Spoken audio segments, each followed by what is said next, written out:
That same day, King Xerxes awarded Queen Esther the estate of Haman, the enemy of the Jews, and Mordecai entered the king's presence because Esther had revealed his relation to her.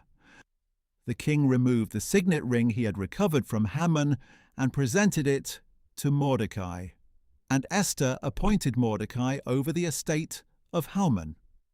And once again, Esther addressed the king. She fell at his feet, weeping, and begged him to revoke the evil scheme of Haman the Agagite, which he had devised against the Jews.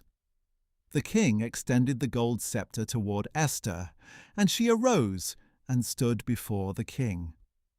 "If it pleases the king," she said, "and if I have found favor in his sight, and the matter seems proper to the king, and I am pleasing in his sight, may an order be written to revoke the letters that the scheming Haman son of Hammedatha, the Agagite, wrote to destroy the Jews in all the king's provinces. For how could I bear to see the disaster that would befall my people? How could I bear to see the destruction of my kindred?" So King Xerxes said to Esther the queen and Mordecai the Jew, "Behold, I have given Haman's estate to Esther, and he was hanged on the gallows because he attacked the Jews. Now you may write in the king's name as you please regarding the Jews, and seal it with the royal signet ring. For a decree that is written in the name of the king, and sealed with the royal signet ring, cannot be revoked." At once the royal scribes were summoned, and on the 23rd day of the 3rd month, the month of Sivan, they recorded all of Mordecai's orders to the Jews and to the satraps, governors, and princes of the 127 provinces from India to Cush, writing to each province in its own script, to every people in their own language, and to the Jews in their own script and language. Mordecai wrote in the name of King Xerxes and sealed it with the royal signet ring. He sent the documents by mounted couriers, riding on swift horses bred from the royal mares.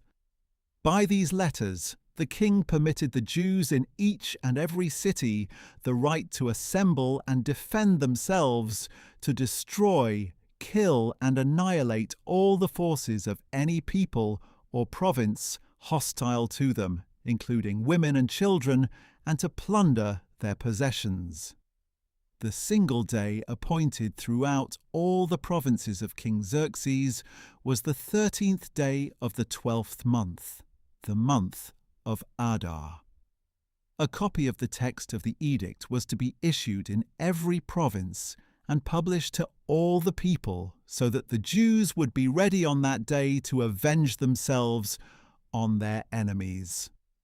The couriers rode out in haste on their royal horses, pressed on by the command of the king, and the edict was also issued in the citadel of Susa. Mordecai went out from the presence of the king in royal garments of blue and white, with a large gold crown and a purple robe of fine linen. And the city of Susa shouted and rejoiced. For the Jews it was a time of light and gladness, of joy and honor. In every province and every city, wherever the king's edict and decree reached, there was joy and gladness among the Jews, with feasting and celebrating. And many of the people of the land themselves became Jews, because the fear of the Jews had fallen upon them.